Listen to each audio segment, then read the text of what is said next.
across to some breaking news with NDTV as of this moment. We've been keeping a very close tap on what the country's new crypto bill will be looking like, and now NDTV exclusively has for you details of the cabinet note that seems to suggest what the new crypto bill will be all about. We'll go across to Sunil Prabhu, who's bringing us all these details. But just to give you a hint over there, the big headline at the moment from those details is the fact that there will be no ban, but a regulation that will come in as for cryptocurrencies. It will not just be seen as currencies, but assets, and also that SEBI now will be regulating crypto. These are big news and headlines that is coming in on the crypto front here in the country. Let's cut across to Sunil Prabhu now, joining us for the very latest. Sunil, we were the first on NDTV to break it down for our viewers that it will not be a ban, it will be a regulation. Now, you've picked up some exclusive cabinet note details, something that the Prime Minister has himself weighed on.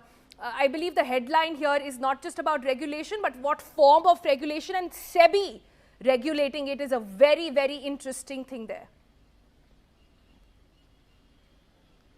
That's right, Sonal. I think there's been a huge transformation, and I think somewhere down the line, the Government of India and the Ministry of Finance has gone through those pros and cons.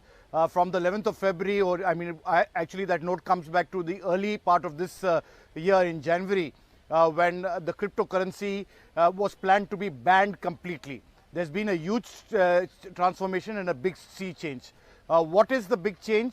What hit the headlines is with that note from the government in terms of the winter session of bringing cryptocurrency. It's not going to be cryptocurrency, it's going to be called crypto assets.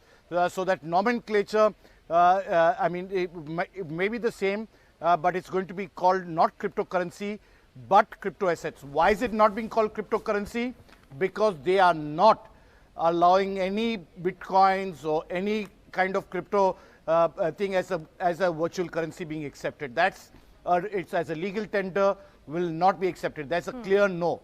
I think that's what even the Prime Minister in his deliberations in the meeting made it absolutely clear to ensure that doesn't take place. And in fact, for those related to terror or money laundering that is taking place, they're amending the act to ensure that the prevention of money laundering takes place.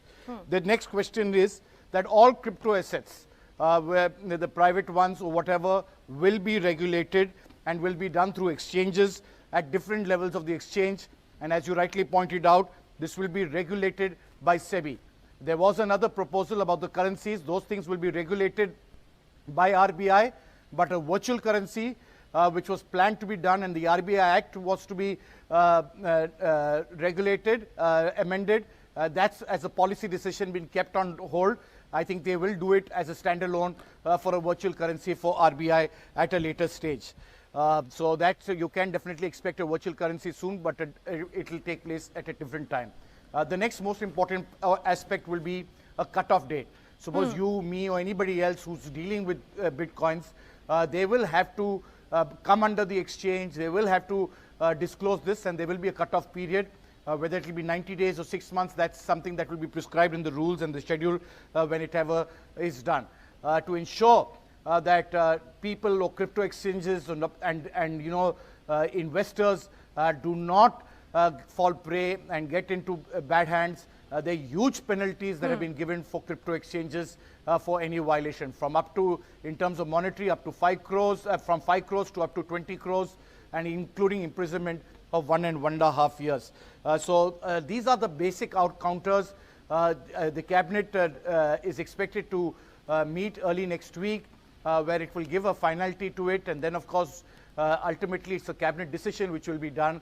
But these are some of the broad changes that we are picking up that have taken place, and clearly a middle path has been followed, not an outright ban, as I said, from what was envisaged in early of this year. And as Nirmala Sitharaman, as the Finance Minister herself explained on the floor of the House, there have been a lot of developments, and that's the reason why they now want to regulate it and hopefully at some stage or the other bring it under the tax net. But you said Italy ready to be signed next week, Sunil. That's big news. That means there is potential that this new bill could be tabled in this session itself?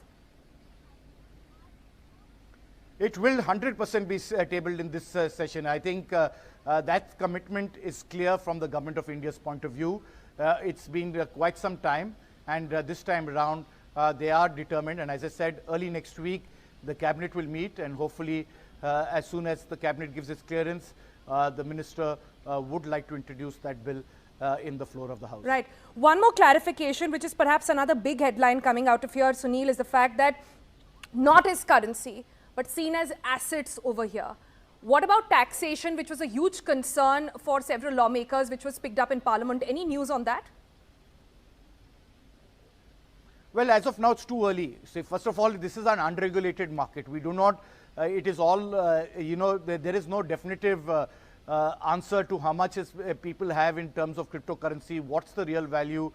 So I think the Revenue Department will first wait to see what happens. Ultimately, like any stock exchange or any other modus operandi, Government of India will definitely want to regulate it, will definitely want it to bring it under the tax net in terms of how they go about it. But these are early days at this stage, but definitely something that the Finance Minister and the Revenue Department Sunil, just a bit of clarification. When they talk about the crypto exchanges in India, if you could expand on that. What about people who are in